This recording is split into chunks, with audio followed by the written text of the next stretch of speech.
The NBA trade deadline has come and gone. Eric Gordon, still a Houston Rocket. Christian Wood, still a Houston Rocket. John Wall, still ramping up and still a Houston Rocket. Daniel Theis, the only player being traded by the Houston Rockets at the NBA trade deadline. Why did the Rockets not move on from Eric Gordon or Christian Wood? We're going to break it all down for you. And, oh, hey, the Rockets also played a basketball game, so we're going to talk about that too. We're going to break it all down for you right here at Locked On Rockets. This is Mission Control, Houston. Ignition sequence start. With the second pick in the 2021 NBA Draft, the Houston Rockets select Jalen Green. T-minus 15 seconds. Guidance is internal. I'm going to keep working. I'm going to keep getting better every day. I'm going to keep perfecting my craft. And every time I step on that floor, I'm coming. 6, 5, 4, 3, 2, 1.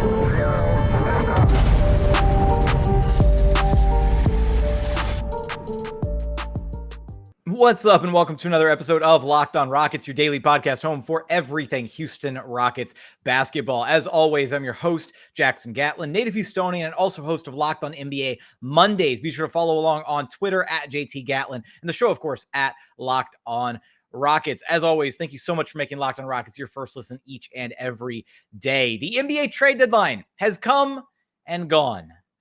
And man, was it underwhelming for the Houston Rockets, because all the pie in the sky dreams of Eric Gordon getting traded, Christian Wood getting traded, John Wall getting flipped for Russ, and that juicy 2027 first-round Lakers draft pick, whoop, gone, all out the window. The Rockets did make one trade. They traded center Daniel Theis for a three-player package from the Boston Celtics. Dennis Schroder, Enes Freedom, and Bruno Fernando coming back to the Houston Rockets. But wait! The Rockets had to make space for those three players because of the way that trade rules work during the NBA season. They had to have three roster spots available to be able to bring in the three players from this trade. And so, unfortunately, DJ Augustin and Armani Brooks getting waived by the Houston Rockets. So no more DJ Augustin, no more Armani Brooks. Sucks to see those two guys go, especially DJ Augustin, who made it apparent that he really loves being here in the city of Houston. And then Armani Brooks, obviously UH alum, go Cougs. Like, that was a really fun story last season. It was really cool to see the Rockets commit money to him this year. But those were the two likely names on the Rockets roster to get cut, waived, what have you, if they needed to make space for a trade, and that they did. So the Rockets are bringing in these three players. However, Enes Freedom is going to be waived immediately. The Rockets have no intentions of utilizing him whatsoever. So with that, where do we go from here? I think that there's a lot of questions surrounding this trade deadline. Why didn't they move? Why didn't they trade Eric Gordon? Why is Christian Wood still on the roster? What grade can we conceivably give Rafael Stone here? And there's a million different ways to go about discussing this stuff. And I sat here trying to collect all my thoughts on the matter, and there's not a chance in hell I'm going to be able to squeeze all of them into one 30-ish minute podcast. It's just almost impossible. So I'm going to do my best to hit the talking points that I feel are important to hit. And the first of which being, I do like this trade for the Rockets. The one trade that they did make, I like, because even though it's a direct admission that the signing from this past summer with Daniel Theis didn't work out, they fixed their issue. They fixed their error, right? So the Rockets likely, had a deal in place with Daniel Theis well before they had any inkling of how good Alperen Sengun was going to be. And even once they saw how good he was going to be in Summer League and all that, it was, by then it was too late.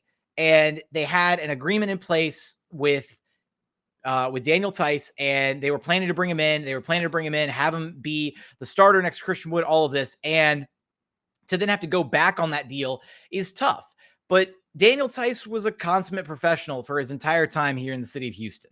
He did whatever job was asked of him. He came off the bench when asked. He racked up DNPs when asked, and he never made any issue about it. He was constantly a pro's pro. So shout out to Daniel Theis, because he garnered a lot of respect for me as a player, given the situation that he was handed. But the Rockets, rather than being on the hook for Daniel Theis' roughly $9-10 million salary for the next 3 years, they were able to offload him.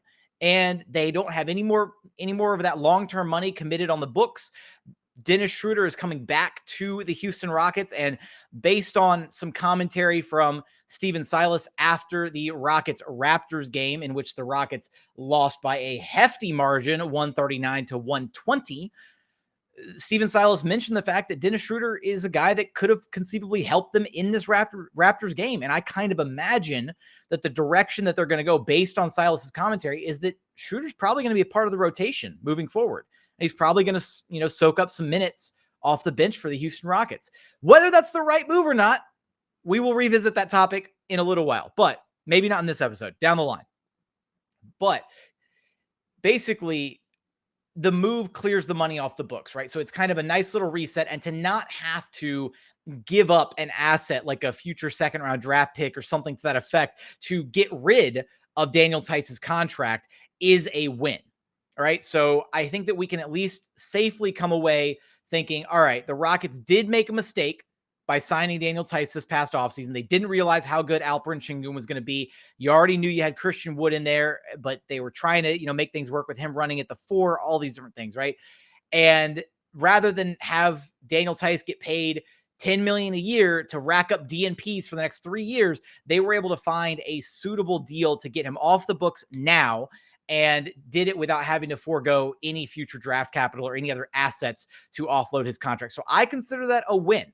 Right? You can go back and look at the semantics of should they have made the deal in the first place or not.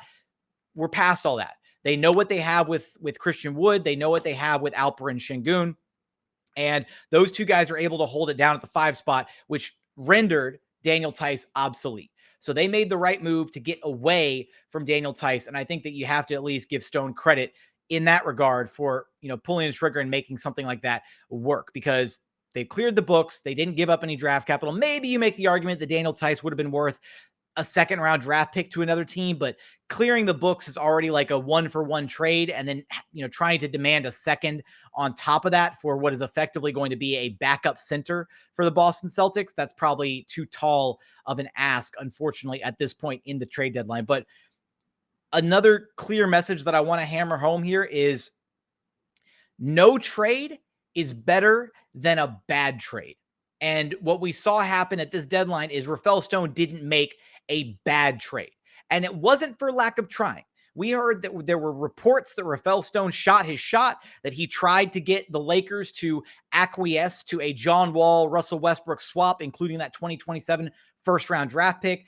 Brian Windhorst coming back and reporting that the Lakers tried to counter with an offer of Russ, THT, and the 2027 first for John Wall and Christian Wood, and Rafael Stone just was not having it. So it's not like, I think this is the misconception here with Rockets fans, is it's not like Rafael Stone took his 2 hands and sat on them comfortably going into the deadline and did nothing.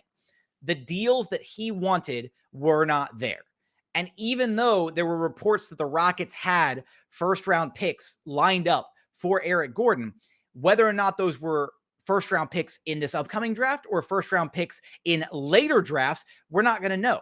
If they were just first-round picks in this upcoming draft, I think there is an argument to be had that there is more value on what Eric Gordon brings, not as just a potential trade deal, but what he brings to this team on the court on a given night of playing basketball, that it's more than just what you can get for Eric Gordon in a trade. And that's part of the kind of the impression that I got from the organization. That's part of the reason that I kind of backed off of my eagerness to push Eric Gordon out the door heading into the trade deadline, and why I resigned myself to the fact that he was still going to be on the Houston Rockets moving forward, because EG is legitimately happy here. He has very much bought into the role as the veteran mentor of this team. He is very close with Kevin Porter Jr. and Jalen Green and the other young guys on the roster. He has taken them under his wing, and hearing those guys speak about Eric Gordon and what he means to them and what he means to this team will help you better understand where I'm coming from in this point. And I want to share a clip of Kevin Porter Jr. talking about Eric Gordon's importance. And we're going to get there after a quick message from our friends over at Bet Online. Because look, Bet Online has you covered this season with more props, odds, and lines than ever before as football continues its march through the playoffs right to the big game just around the corner. BetOnline.net remains the best spot for all of your sports scores, podcasts, and news this season. And it's not just football. BetOnline has up-to-the-minute info on pro and college hoops, NHL, boxing, UFC, along with live real-time updates of current games. Don't wait to take advantage of all the new amazing offers available for the 2022 season. BetOnline, where the game starts. And continuing on here at Locked On Rockets, your daily podcast home for everything Houston Rockets basketball. As always, we appreciate you for making Locked On Rockets your first listen each and every day. It's Super Week brought to you by Get Upside, and there's no better place to get coverage of the big game than the Locked On NFL podcast. Locked On Bengals and Locked On Rams are in LA all week covering the big game, so don't miss out. Now, I mentioned it there at the end of the last segment, Eric Gordon's impact on this Rockets team cannot be understated, how much he means to this Rockets team. And Kevin Porter Jr. talked about that after this game against the Toronto Raptors, just how important EG is to this group of guys. I can't put a amount of how much I wanted him to stay. EG's one of our guys, at least for me. He's been here. He's been a vet to me since I've been here. So it would have been hard on me and the team seeing if a trade did happen, but we're glad that it didn't. And we want Eric here as long as we can have him. It's Eric Gordon. Since I was little, I liked Eric, and being able to make it here and be on his side, you get to know him actually as a person and not just a player. Like I watched him, I know him as a player, but I never got to know him. And just getting to know him, like everyone needs a person on their team, in their family like Eric. And like that's just should tell it all right there. Like we want Eric, we love Eric, and I'm sure he feels the same way about us. Shout out to Adam Spolane of Sports Radio 610 for asking KPJ the couple questions about EG and his role on this Rockets team. And again, that's where I kind of come away thinking, the impression that I've received is that Eric is, bought into this role that he has with this team. There's not some burning desire that he has that he's, disgruntled and wants to go play on a contender. And I think that's been one of the main, talking points that's been shuffled around on social media is that, they've got to get Eric Gordon to a contender and he's stuck with the Rockets. And no, he's happy with this team. He's bought into, the vision that they have and what they're trying to build here for the future. And Eric loves Houston. He loves the city. And hearing KPJ talk about what Eric means to this team, it cannot be overstated how important he has been as a stabilizing force for this Rockets team. Having somebody out there like EG who is able to do the things that he does on the basketball floor without also demanding the basketball and needing to take 15, 20 shots a game, somebody who's going to take the ball, effectively out of the hands of guys like KPJ, Jalen Green, Josh Christopher. Yeah, EG needs the ball a little bit, but he's very, very comfortable with just, stepping off to the side and basically being like, yo, hey, I'm here if you need me kind of thing, right? Where, and Steven Silas may at times throughout the season have had an over-reliance to lean on Eric Gordon to run some of the secondary units and things of that nature. But I think as we've seen this season progress, he's been more and more comfortable, obviously with KPJ and his growth as a point guard, but more comfortable allowing Jalen Green to have the ball in his hands to run the offense, allowing Josh Christopher to have the ball in his hands to run the offense.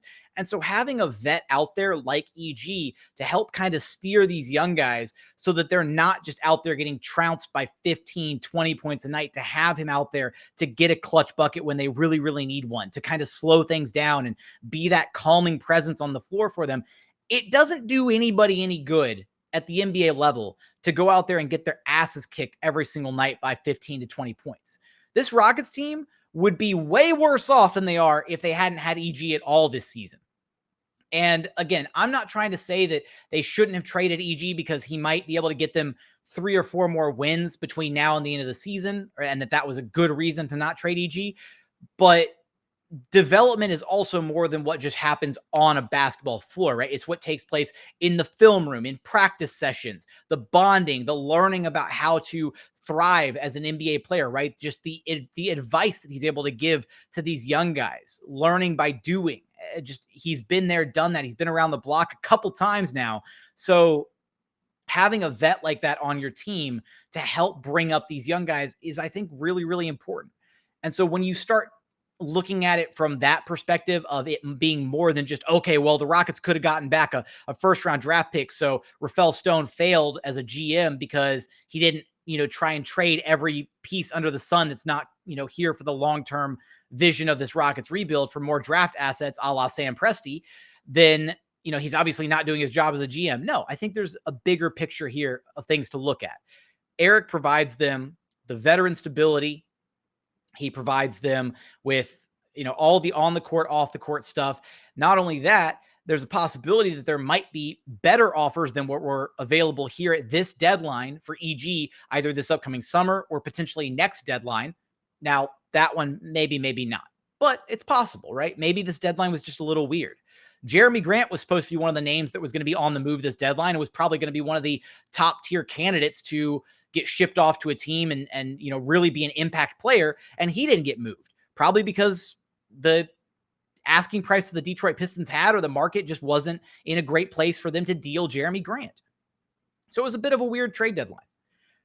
But with EG, also one more factor on EG is he will effectively be an expiring contract at the deadline next season. So if the Rockets do get to that point, they could easily move EG as like an expiring contract and have that be the incentive for a team to send back some level of value to the Houston Rockets, or potentially using him as matching salary in a deal if they're ready to pull the trigger on a big name disgruntled star or something to that effect. So I do think when you look at what the pros and cons are for trading versus not trading EG, I do think overall the pros significantly outweigh the cons. The biggest one, and the concern that I do have, is EG does have an injury history, right?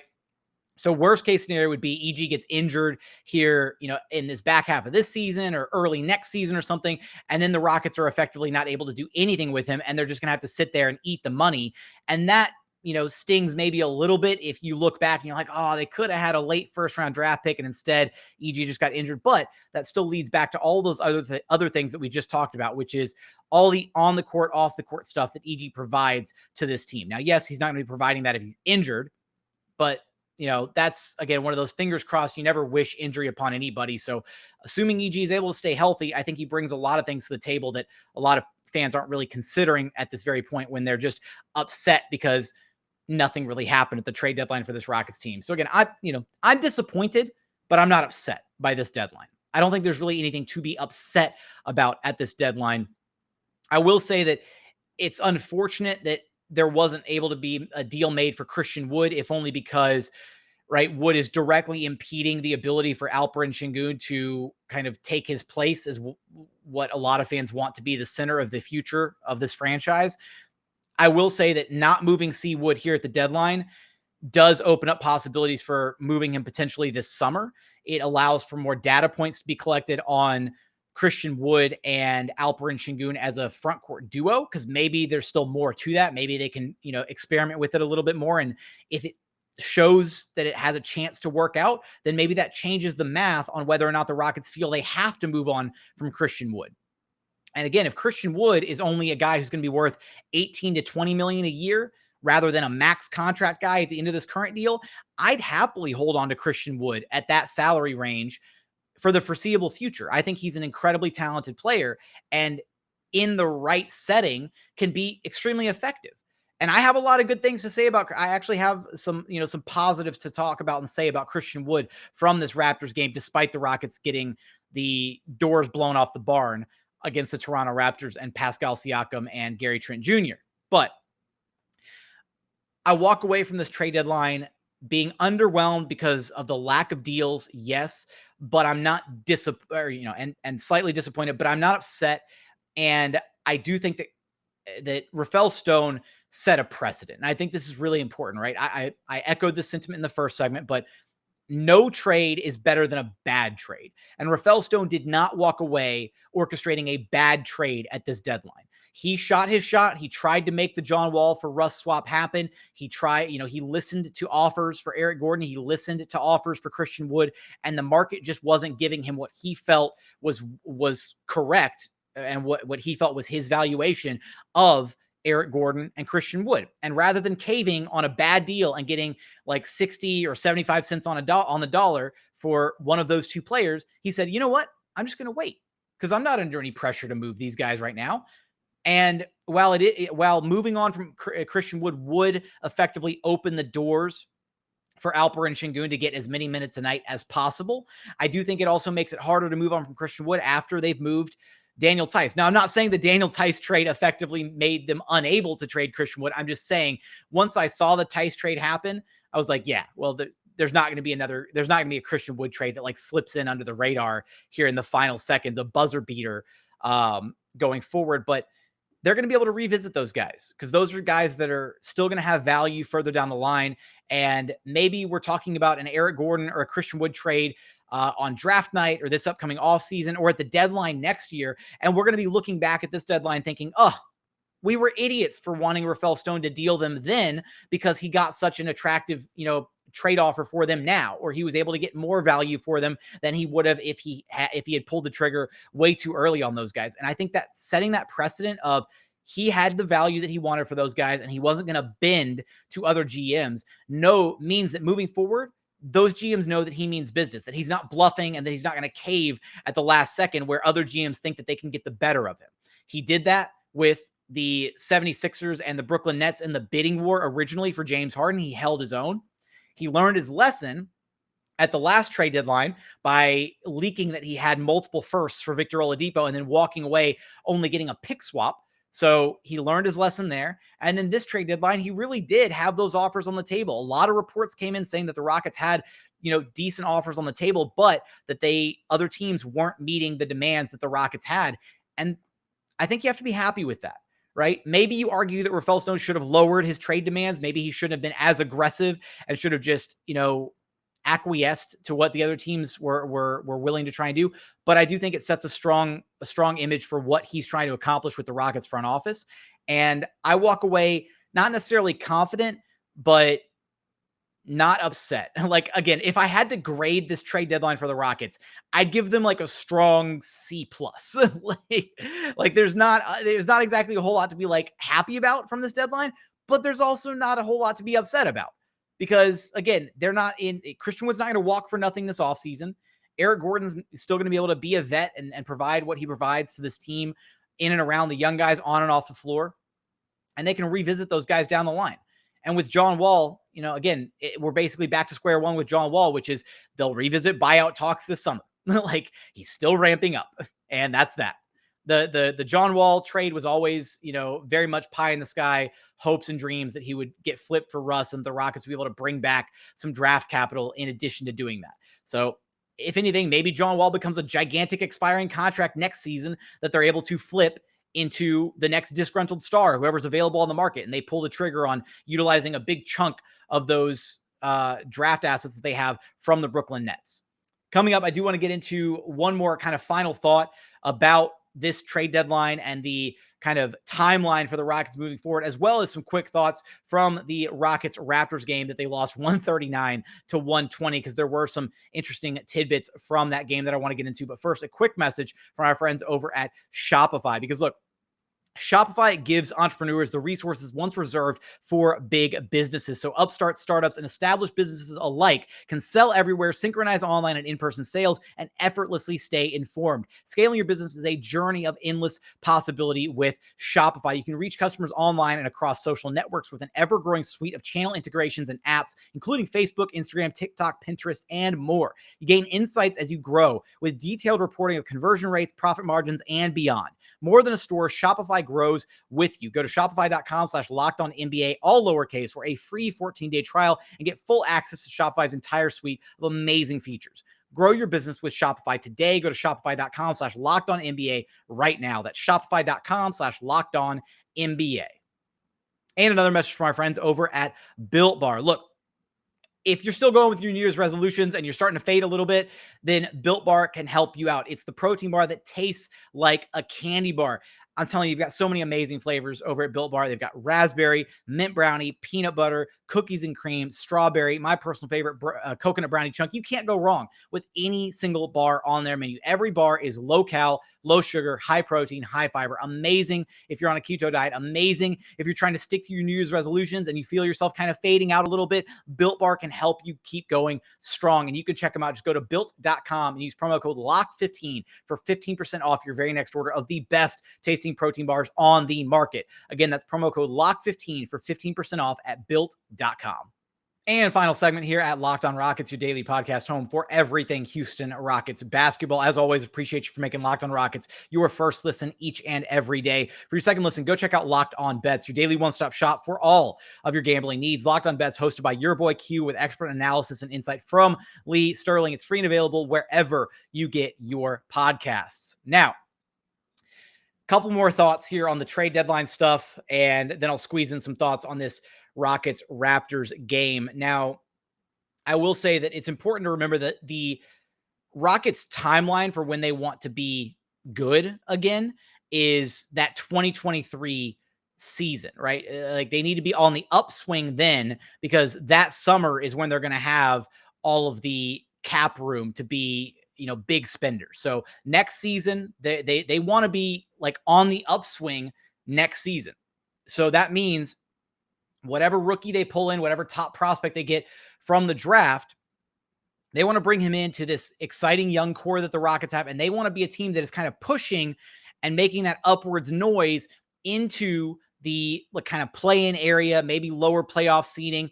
And this team has a lot of talent, and I'm expecting this team to take a significant jump this offseason. That offseason between the rookie year and then sophomore year is really, really important for a lot of young, talented players, where you see them come back in their sophomore seasons and they take a gigantic leap, right? So I think we're going to potentially see a lot of that from Jalen Green, Al P, Josh Christopher, all of them, right, going into next season. And not to mention the top prospect that they'll bring in probably from this upcoming NBA draft. So fingers crossed, Jabari Smith. I'm still on the Jabari Smith hype train. But that said, they want to be on the upswing, right? And having Eric Gordon around helps you stay on that upwards trajectory, rather than just almost guaranteeing that you're going to be another bottom feeder team next season as well, because the Rockets want to potentially be able to attract a big name free agent that following summer when they have a ton of cap room to potentially be able to work with. And if they're a team that's on the upswing and fighting for a play-in spot, and there's an attractive free agent out there that's looking like, hey, I could be the missing piece for the Houston Rockets, or not even an attractive free agent, but the next disgruntled star, right? The next guy who's, upset and wants a change of scenery, wants a new location, a new home. And then, Rafael Stone is able to pounce with all the draft picks that he's got stocked up from the Brooklyn Nets, which suddenly those draft picks may look, a lot more attractive, given the fact that James Harden is now a Philadelphia 76er. I don't know how I pushed that all the way back here to the third segment, just caught up with what the Rockets did and didn't do at the trade deadline. But James Harden being traded to the 76ers, I mean, Daryl Morey got his guy, and the Nets forked over the next decade of their picks for a 1.5 year rental, not even, of James Harden. He got 88 games in as a Brooklyn Net. And I don't think that Ben Simmons immediately makes those picks nullified, in the sense that, oh, they're going to be really high picks, guaranteed, whatever. I think that the Brooklyn Nets are fractured right now. And if they don't gel together with this new big three or big 2.5, since Kyrie's only there for half the games, if they don't gel, if they don't click with Ben Simmons, it's not impossible that KD decides he wants to ask out, or that Kyrie Irving decides he doesn't want to be there long-term, right? Kyrie could just randomly disappear tomorrow, and it wouldn't exactly be the weirdest thing in the world. So the Nets are unstable, and instability in that franchise is good for the Rockets and is good for the future of those draft picks. And then not only that, again, the Rockets want to be good to maximize the return on these swaps later down the line for the Brooklyn Nets that they have, right? Because if the Rockets are the worst team between those two franchises, they can't effectively utilize those swaps. But if they're the better team and have a better record, then they can swap into the Brooklyn Nets picks on those years and effectively creep up the draft that way. So I do think it's worth noting that the Rockets have some incentive to be good sooner rather than later and are vying for not necessarily like an expedited rebuild, but they're also not trying to have this like super long drawn out rebuild process where they're going to be bad for 3 to 4 years in a row and try to cultivate, multiple top draft picks. I think this next draft is probably the last draft we're going to see the Rockets walk away with presumably like a top 5 pick. And then they have a lot of talent on this roster to be able to actually start pushing and, making some noise in the West. It's just about putting the talent together and putting those right pieces in place. And is Steven Silas the guy to be able to do that? I don't know. We'll see moving forward. We'll find out. Next year is going to be a really big year for Steven Silas, and whether or not the Rockets can get off to a good start and really make some noise in the Western Conference. But those are just my immediate reactions to this trade deadline. The thoughts are kind of scattered. I'm going to take some time kind of over the weekend, and we're going to come back with our Monday episode next week. And I'll probably have some follow-up thoughts on things. We're also going to be doing our Locked on Rockets Fan Talk Friday Twitter space, where we're going to tackle questions, thoughts, feelings, emotions, all of that surrounding this trade deadline, myself and Roosh Williams. So don't want to miss out on that Friday, 12 p.m. on Twitter, 12 p.m. CST, I should say. So don't want to miss out on that. Be sure to tune in. We're just going to, take questions, hit, a bunch of different thoughts and angles from this, way more than I can hit in a 30-minute podcast, unfortunately, but there's so much to talk about from this and so many different angles to discuss it from.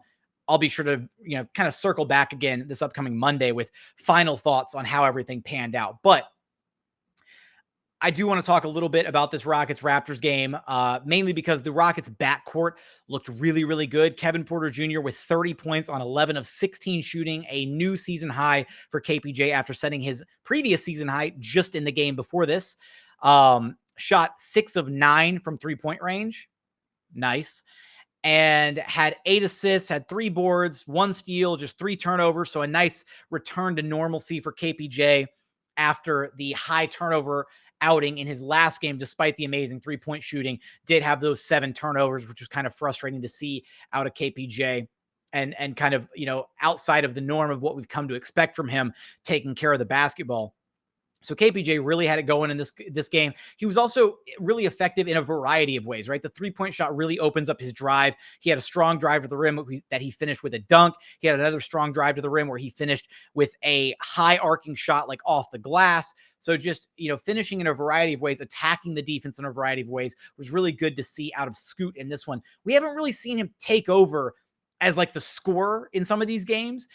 But to see him kind of get back into that gear, that mentality where he can take over and be the big gun on the team if he needs to be, rather than just being the facilitator, has been kind of nice to see. I think he's been incredibly focused on being the facilitator, so much so that at times he forgets that he's just as good of a scorer as he is a playmaker, if not potentially a better scorer than a playmaker. And so it's good to see him kind of getting back into some of his old ways of being that, really talented threat offensively, where he can do either, right? He can get his guys involved or he can go get his own. So that's been a great development to see from Kevin Porter Jr. And now he is shooting over 38% from behind the 3-point line on the season. And that's been a huge development for KPJ. It unlocks so much of his game to have that 3-ball going in. So the defense, the playmaking, the shooting, the scoring, it's all coming together for KPJ. But you know what? The Rockets should have cut him. They should have waived him. They should have moved on from him because Chris Mannix is right. And clearly it's just not working out with Kevin Porter Jr. I should get him back on the pod at some point. Make him eat the crow. Just put down a nice fat plate of crow in front of him for him to eat, because Chris Mannix was so dead wrong about KPJ. Anyways, Jalen Green also had a really strong game, 18 points on 7 of 13, shooting 3 of 6 from behind the 3-point line. And he had one hell of a vicious dunk. I mean, he had some really strong finishes in this game overall. Shot just 1 of 3 at the free throw line. Unfortunately, you'd like to see that number be a little bit better. But the finish where he absolutely destroyed the rim. He split 2 Raptors defenders. He called for the pick, set the 2, split the 2 defenders going through the pit, through 2 of them, got to the rim, elevated, and just cocked his arm back and just absolutely dropped the sledgehammer on the rim. That is like a small taste of like dunk contest Jalen Green that we're going to see at All-Star Weekend. And to see that like live in a game, I think that was hands down the best in-game dunk that we've seen out of Jalen Green so far this season. Like as a pro, I think that's been his best one, honestly. It was damn impressive. But he had some other really quality finishes in this game. His 3-ball was looking good in this one. Just an overall really solid night from Jalen Green. And that's what we want to see out of him. We want to see solid nights. We want to see consistency. I don't need him going off for 20 plus every single game. I don't need him racking up 5+ assists every game. I just need him to be solid and find that level of consistency in this back third of the NBA season. That's really what I'm looking forward to from him for the rest of this NBA campaign. And the last guy that I want to talk about, Christian Wood. And I'll talk about Christian Wood in a second. I will just say this Raptors game, the Rockets were actually competitive. Not a full-blown breakdown here because they did lose by 19, and we're here in segment 3 because we had to talk about trade deadline stuff. But the Rockets were competitive in this game and then got to the second quarter and looked like they had never seen a full court press in their entire lives. So Nick Nurse and the Raptors decided to full court press the Rockets and forced multiple turnovers all throughout the course of this game. And that second quarter specifically is where it started. And the Rockets were just befuddled. They had never, they were getting blown up with this full court zone press. And Raptors wound up winning the second quarter 36-23, carrying a 9-point lead at halftime. Yeah. And the Rockets were able to kind of fight back a little bit in that third quarter. They cut the lead to like 6 late in the third, and Josh Christopher hit a pretty big 3-pointer late in that third quarter, pulling the Rockets, a little bit closer, kind of inching them in. The momentum could have been going Houston's way. And then Chris Boucher hit a 3 to end the quarter for the Raptors, and that like pushed them ahead back to double digits. Fourth quarter happens, and the Raptors pretty much, they don't, it's kind of a coast for them to the finish line. They were just the more dominant team in this game. Pascal Siakam dropped 30 on the Rockets. Gary Trent Jr. dropped 42 points on the Rockets. And apparently Siakam and Trent are the third pair of teammates since the 97-98 season to score at least 25 points by halftime. Again, all of this damage was being done by Pascal Siakam and Gary Trent Jr., who were on fire in this game.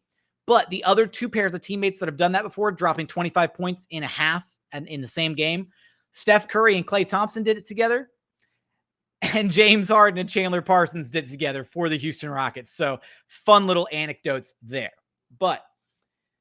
And the Rockets killed themselves again with missed free throws and turnovers. The Rockets shot just 18 of 30 at the free throw line for a wonderful 60%. And because of the full court pressure by the Toronto Raptors, as well as just some sloppy basketball by the Houston Rockets, the Rockets had 21 turnovers to the tune of 33 Raptors points. So that's pretty disconcerting. And it's kind of been a running theme all year, is that this Rockets team, at times they deal with missed free throws. At times they deal with turnovers.